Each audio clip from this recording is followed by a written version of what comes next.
Voilà, eh bien, bonsoir à tous et bonsoir à toutes, et merci au collectif citoyen de m'inviter. C'est toujours intéressant de parler de démocratie avec des gens qui s'en occupent. Et donc, je suis vraiment très heureux de pouvoir aujourd'hui échanger avec vous. Et je vous annonce d'emblée qu'en fait, bon, moi, qui suis-je? Mon nom, vous le connaissez, Michel Beaufailly. Je suis le fondateur du mouvement citoyen de Sprimont, qui a été créé en 2017, donc juste avant les élections de 2018. Et je suis aussi cofondateur du collectif citoyen au niveau régional. De ce côté-là, disons que j'ai un peu levé le pied parce que c'est très difficile de s'occuper activement d'un mouvement au niveau communal et en même temps au niveau régional. Donc voilà. La participation citoyenne, la première chose que je dois vous dire, c'est que d'abord, j'ai rien à vous vendre.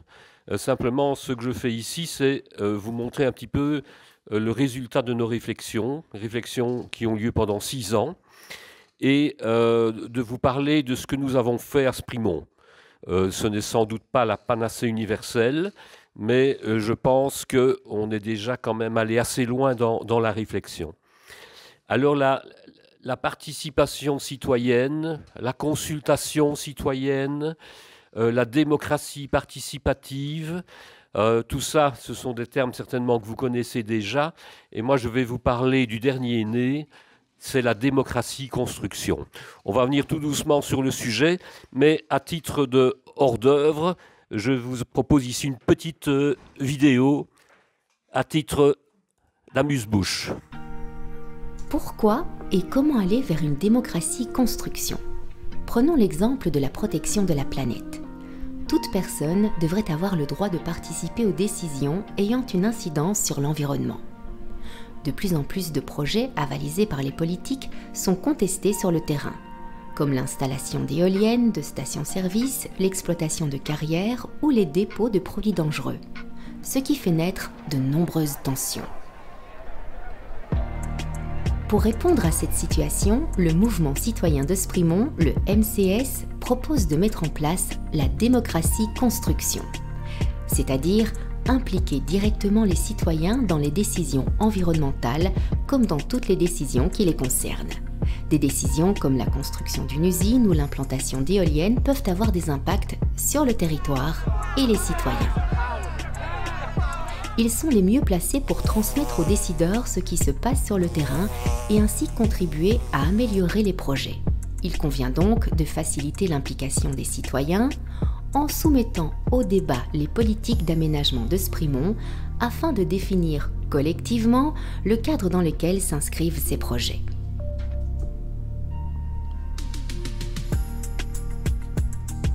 Une concertation est alors prévue pour faire participer les citoyens dès le début du projet, lorsque tout est encore possible et que toutes leurs propositions peuvent réellement être prises en compte, et le projet finalement modifié.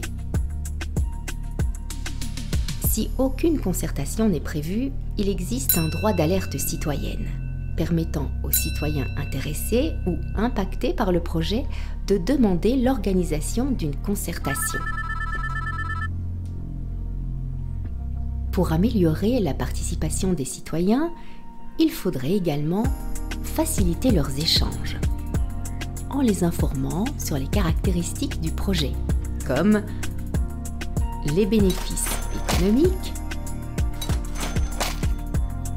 et les implications environnementales à partir d'une expertise neutre et pluraliste, c'est-à-dire financée par un organisme indépendant et provenant de plusieurs sources. Cette expertise doit également prendre en compte l'expérience pratique des citoyens de terrain. Il faut également mettre en place des outils d'intelligence collective efficaces pour permettre à chacun de pouvoir s'exprimer et de co-construire des solutions. Aujourd'hui, plus que jamais, à Sprimont, une nouvelle démocratie doit voir le jour.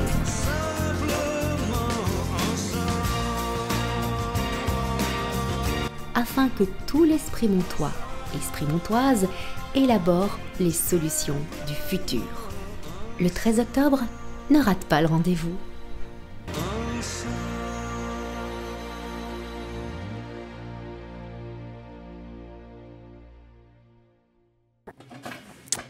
Voilà. Et donc, pour la suite, la démocratie construction, c'est quoi? On a fait une petite bande dessinée qui explique un petit peu comment on peut, je veux dire, envisager de manière un petit peu humoristique, mais aussi de manière un peu imagée, ce qu'est exactement la démocratie construction. Alors on part du principe que maintenant, ça suffit. On en a assez que les politiques décident de ce qui est bon pour nous. Nous savons gérer notre ménage, nous savons gérer notre entreprise. Pourquoi ne pourrions-nous pas gérer nous-mêmes une commune? Il y a dans la société civile un capital de compétences incroyable et la question se pose si on les rassemblait. Alors certains vont dire évidemment pourquoi est-ce qu'on changerait le système? On est en démocratie, c'est quand même pas mal, non? Et la brave demoiselle nous dit mais ouvrez les yeux, les citoyens comme nous ne décident jamais, jamais de rien. Ouais, à part pour voter, on ne nous demande jamais notre avis. Et donc si on réfléchit bien, la démocratie représentative qu'on connaît actuellement, c'est un peu comme si tu choisissais un architecte pour construire une maison, mais que tu ne reçois aucun plan, aucun croquis. Tu n'es invité à aucune réunion de chantier.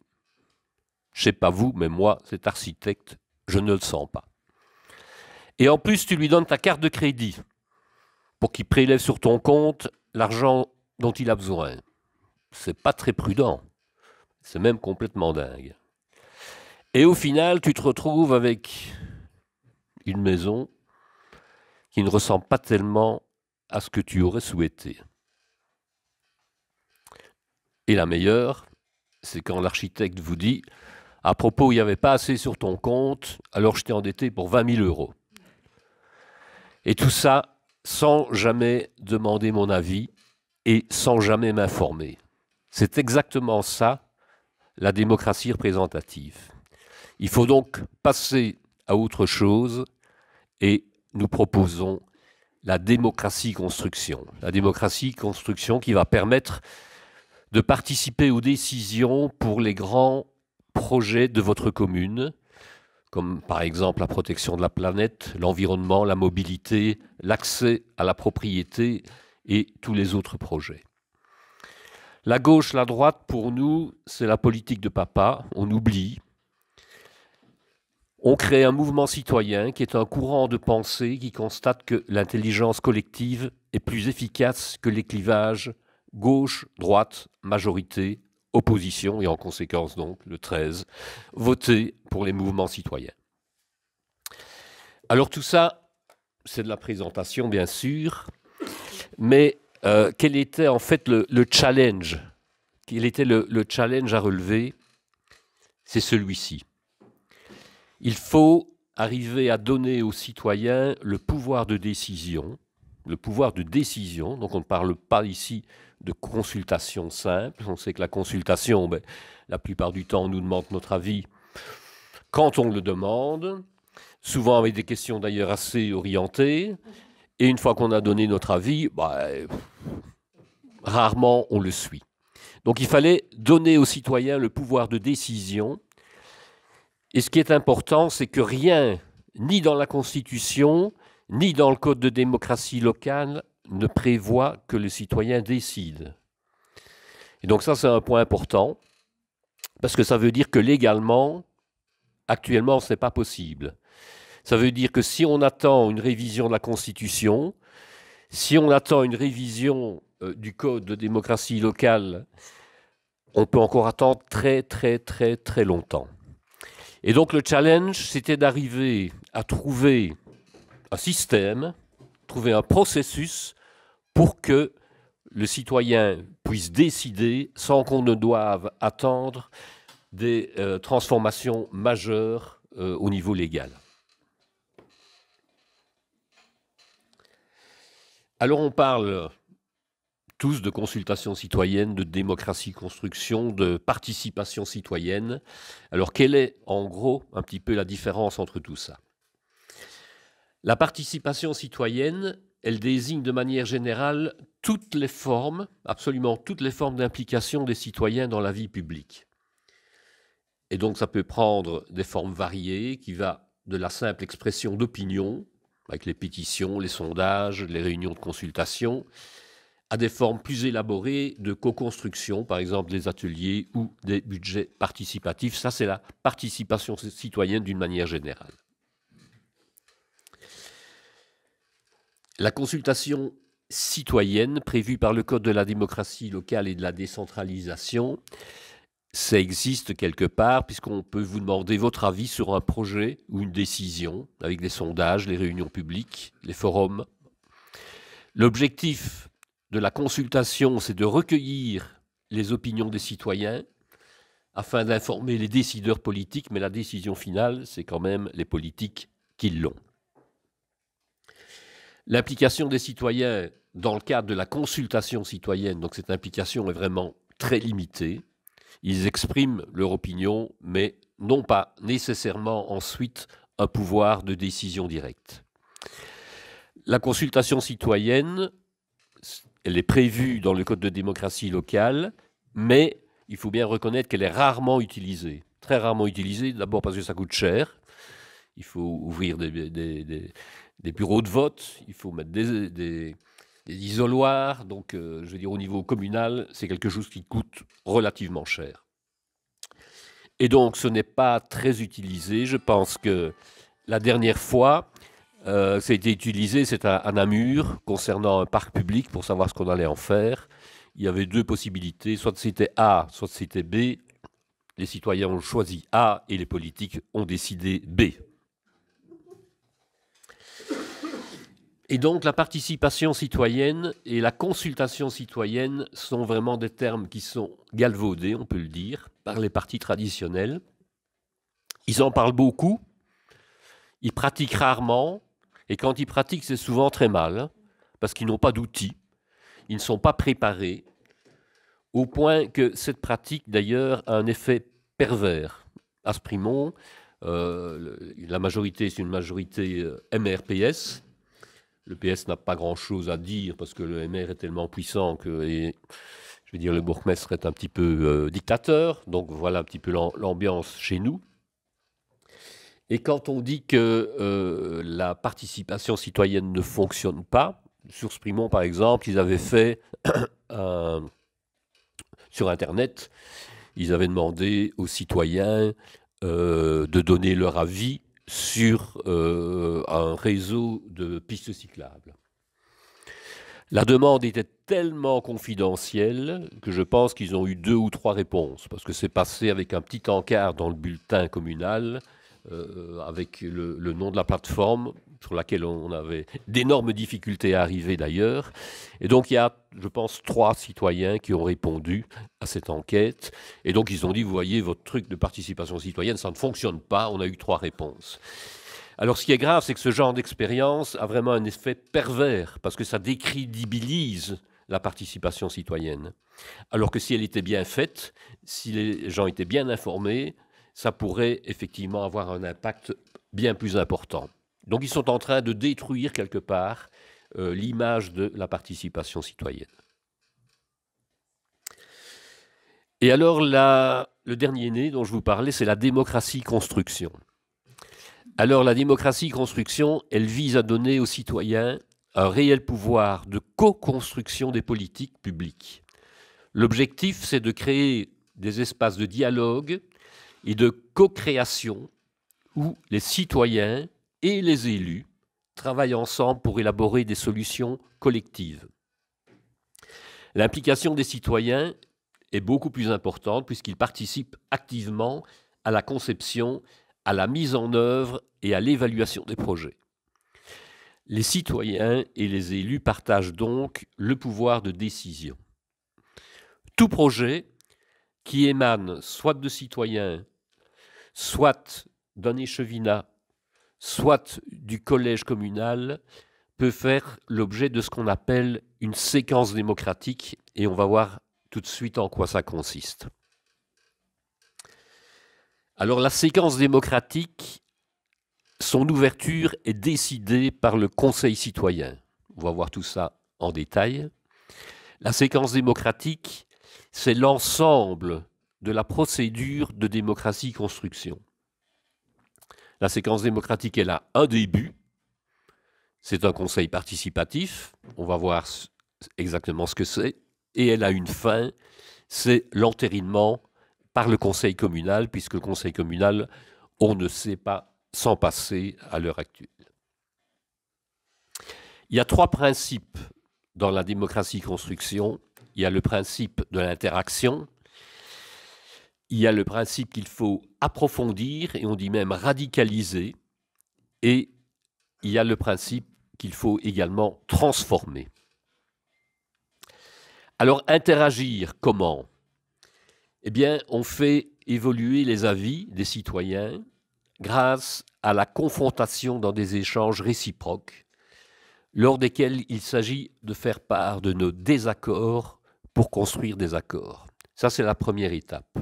Quand il y a un projet, chacun est invité à faire part de ses désaccords par rapport au projet. Et puis, sur base de ces discussions-là, on essaye de construire des accords en prenant en compte toutes les remarques qui sont faites, et cela suivant un processus que vous connaissez peut-être, qui est le processus du consentement.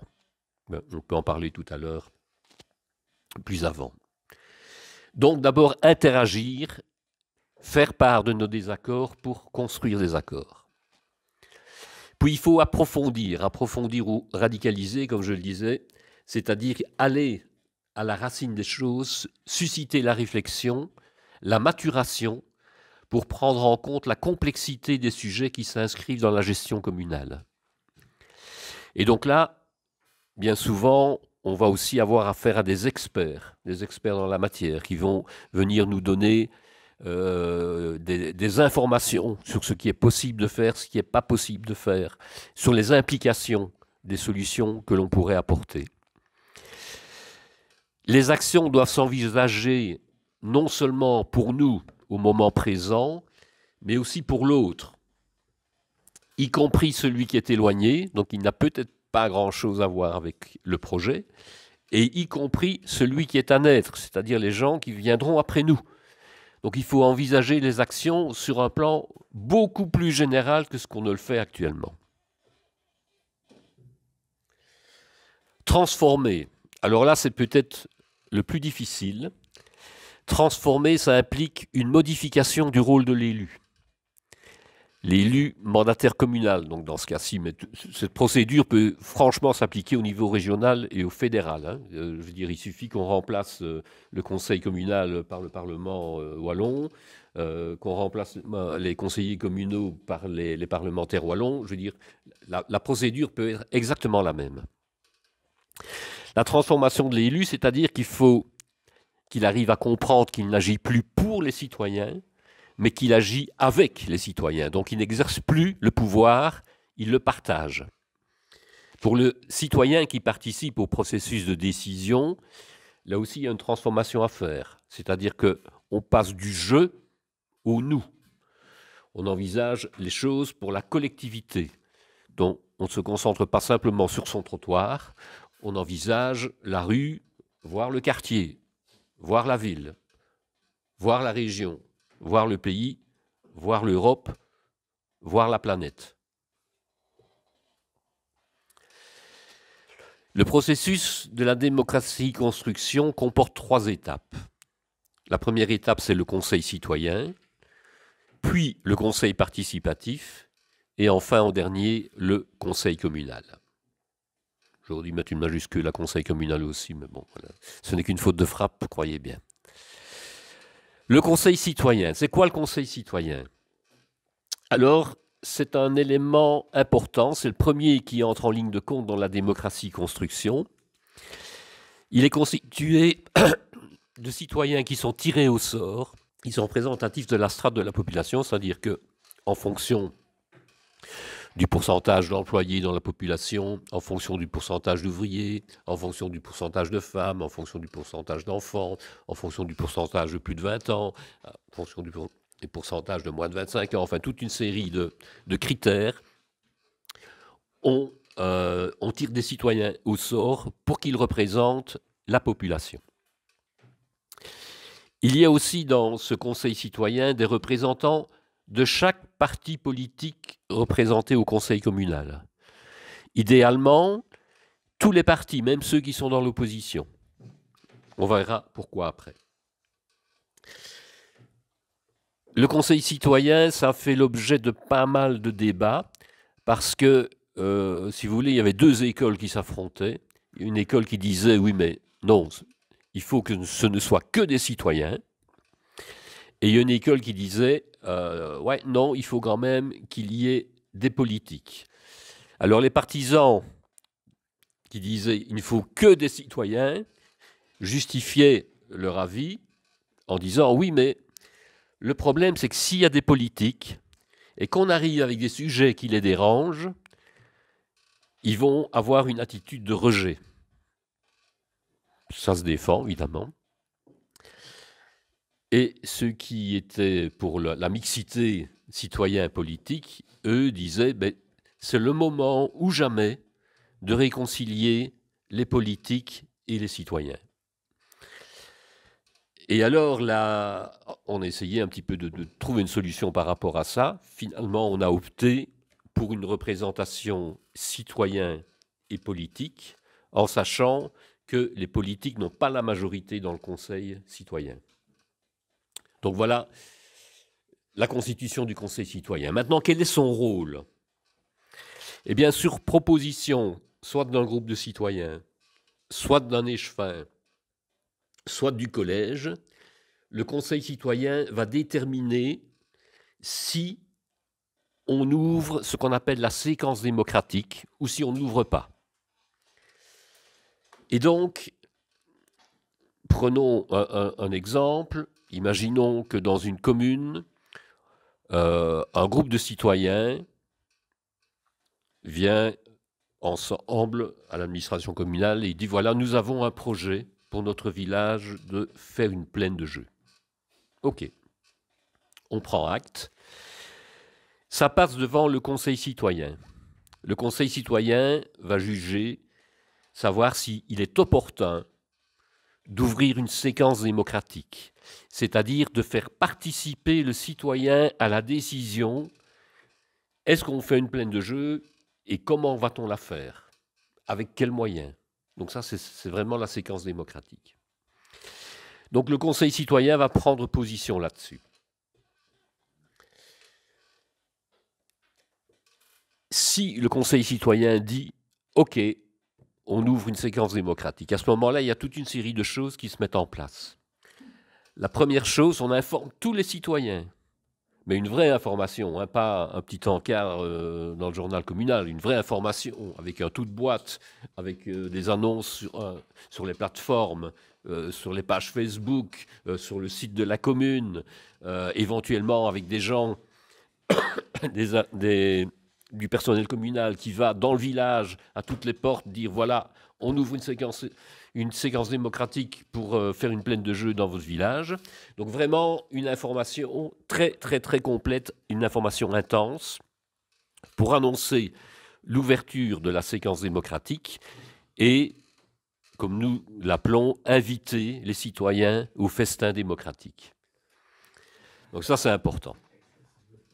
C'est le premier rôle du Conseil citoyen. Le deuxième rôle, après l'acceptation de l'ouverture de la séquence démocratique.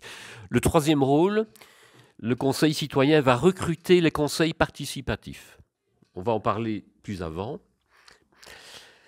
Et enfin, il va suivre l'évolution des séquences démocratiques jusqu'à l'aboutissement. Si vous voulez, c'est un petit peu les administrateurs des séquences démocratiques. C'est eux qui vont suivre tout le processus, voir si ça se passe bien, et faire le nécessaire pour que tout se réalise. On arrive donc au conseil participatif qui est formé par celui que nous avions avant, c'est-à-dire le conseil citoyen. Donc le conseil participatif, enfin le conseil citoyen fait, si vous voulez, tous les actes d'administration pour constituer le conseil participatif. Qui fait partie du conseil participatif? Alors là, il y a des citoyens tirés au sort, encore une fois, en fonction de la strate de la population, mais il y a en plus des citoyens qui sont intéressés par la thématique abordée. Moi, qui habite Louvenier, je ne serais pas tellement intéressé par la plaine de jeu qui va se faire dans le village qui se trouve 15 km plus loin. Par contre, les gens qui habitent dans ce village 15 km plus loin que chez moi vont être franchement intéressés par la plaine de jeu, en tout cas ceux qui ont des enfants. Et donc, deux types de citoyens, les citoyens tirés au sort, les citoyens intéressés par la thématique abordée. Il y a aussi des représentants de chaque parti politique représentés au conseil communal, c'est très important. Parti de la majorité, ça, en général, ça ne pose pas de problème. Parti de l'opposition, ce serait très bien de les avoir dedans, pour les mettre vraiment dans le coup. Il y a aussi tous les collaborateurs administratifs nécessaires, c'est-à-dire des agents communaux qui ont dans leurs attributions, quand je parle d'une plaine de jeu par exemple, eh bien, on pourrait très bien avoir les employés qui s'occupent de la cohésion sociale, ou peut-être les employés qui s'occupent du sport, par exemple.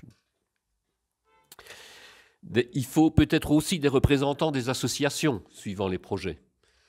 Si on veut faire un terrain de sport, ben, ce serait quand même pas mal d'avoir des représentants des clubs de sport. Il y a les experts internes. Alors, c'est quoi les experts internes? Mais si on garde, par exemple, l'idée du terrain de sport ou de la plaine de jeu, ben, les experts internes, ce sont ceux qui sont supposés s'en servir ou qui s'en servent déjà, mais ailleurs. Moi, j'ai eu des enfants qui vont à la plaine de jeu à Caux, ils trouvent que c'est formidable, et donc je suis quelque part un expert interne, parce que je sais ce que les enfants aiment, je sais dire, ben voilà, ce serait intéressant d'avoir un tel type de toboggan, d'avoir tel genre de balançoire, etc. Je suis un expert interne. Il y a les experts externes.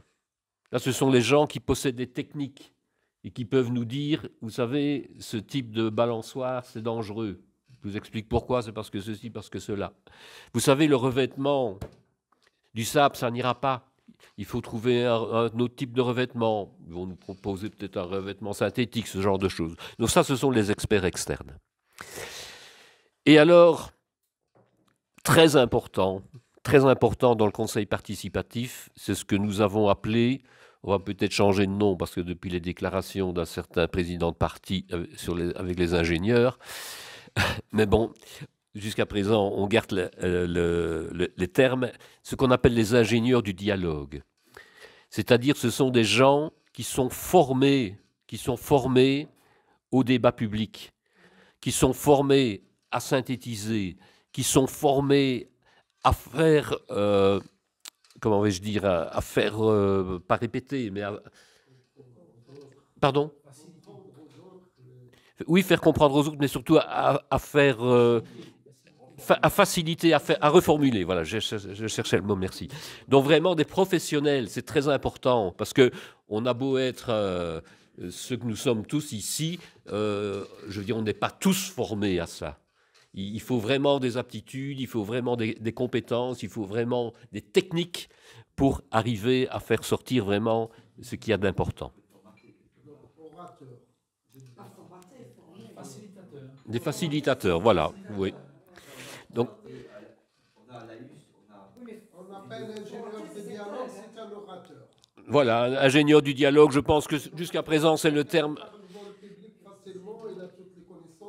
Mais surtout, il a la possibilité de retirer l'essentiel de ce qui est dit, de synthétiser, que tout le monde s'y retrouve. Voilà, voilà. Et donc, il y a des professionnels qui font ça, ça existe.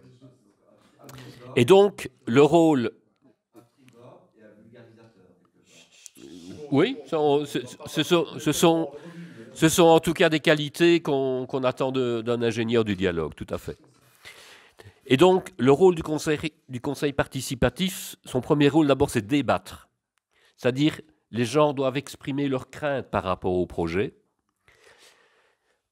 ils doivent exprimer leur désaccord par rapport au projet, et sur base de ça, on va construire des accords. C'est toute la procédure principale, et la première procédure du conseil participatif, c'est de construire des accords sur base de l'expression des désaccords. Le deuxième rôle, ça va être, après avoir construit des accords, c'est proposer des solutions. Quel type de plaine de jeu va-t-on faire? Pour les petits, pour les enfants plus grands, pour les deux, voilà, quel genre de... On va proposer pour des personnes handicapées, pour des enfants en chaise roulante, voilà, il y a des tas de choses. Donc on va proposer des solutions. Et puis une fois que les solutions sont sur la table, il y en a probablement plusieurs, ben, il faut choisir une solution. Et donc là va entrer en considération toute une série de choses, et notamment l'aspect budgétaire. L'aspect budgétaire. D'où l'importance d'avoir autour de la table le personnel administratif et les politiques. Parce que le directeur financier de la commune, par exemple, pourra vous dire « Oui, mais écoutez, vous rêvez, on n'aura jamais ce montant-là. » Ou il vous dira au contraire « Vous demandez 80 000 euros, mais vu la population, vu ceci, on pourrait même mettre peut-être un petit peu plus. » Donc c'est important d'avoir autour de la table les administratifs de la commune et les politiques.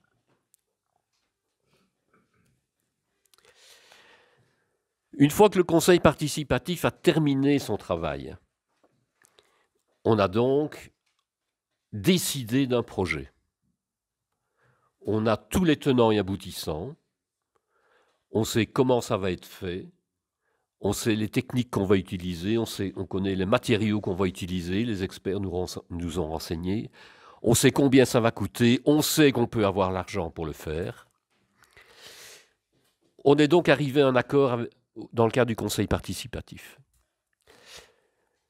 Bon, ça c'est une chose. Maintenant, il faut rendre tout ça légal, parce que la décision du conseil participatif, ça n'a rien, en tout cas ça n'entre pas dans les textes, nulle part. Vous pouvez chercher tant que vous voulez, on ne trouve pas ça dans les textes. Que dit le Code de démocratie locale? Il dit qu'en fait c'est le conseil communal qui décide. Sauf certaines matières où les pouvoirs sont délégués au collège, mais d'une manière générale, tout ce qui conseille la commune, c'est dans les attributions du conseil communal.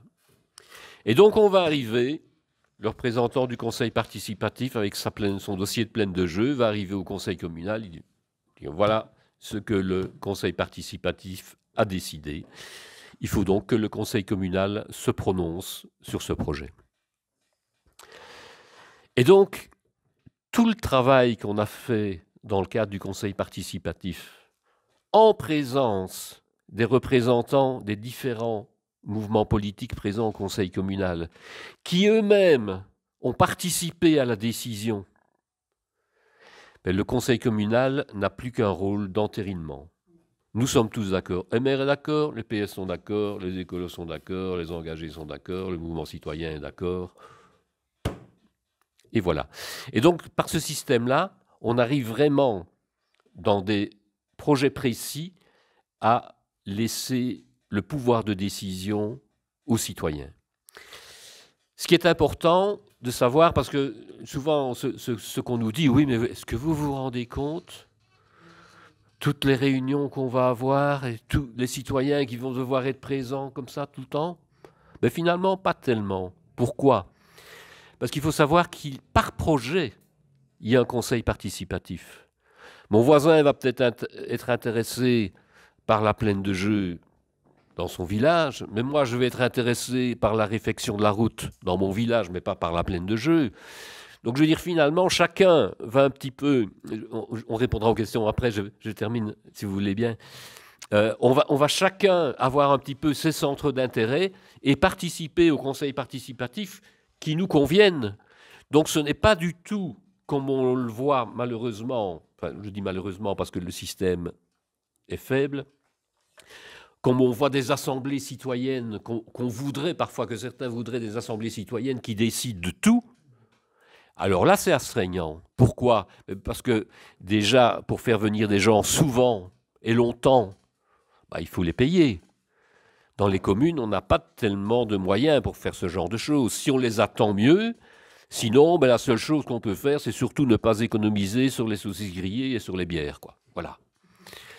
Et donc, chaque citoyen peut participer à un conseil participatif. Et c'est quoi? C'est une réunion toutes les 6 semaines, par exemple. Donc, c'est quand même pas très lourd si c'est quelque chose qui vraiment vous tient à cœur. En résumé un petit peu le processus auquel nous avons réfléchi, c'est une réflexion qui a duré 6 ans, que nous n'avons pas fait tout seuls.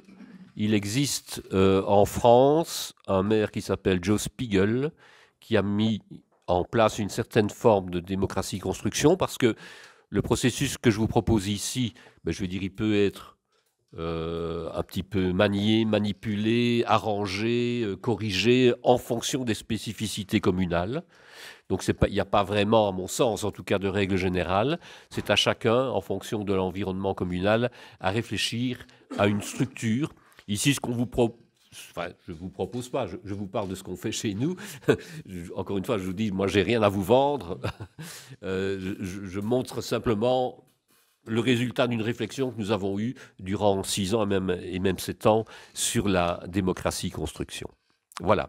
S'il y a des questions, bien sûr, je suis prêt à vous répondre. Merci.